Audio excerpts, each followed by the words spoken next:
Le circuit d'Albi n'a jamais été aussi silencieux. Mais c'est bien pour ces nuisances sonores répétées ces dernières années qu'il a été condamné à verser 1 200 € à chaque plaignant, comme Michel.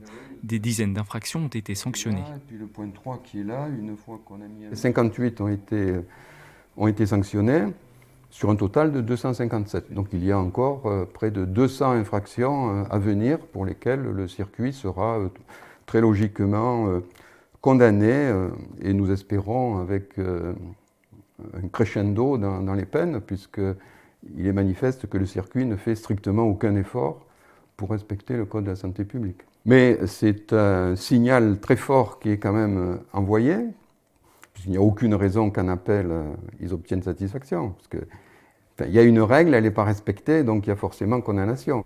Une condamnation inédite en France d'un montant total de 71 000 €. Depuis 2017, les circuits automobiles ne dépendent plus du code du sport, mais de la santé publique.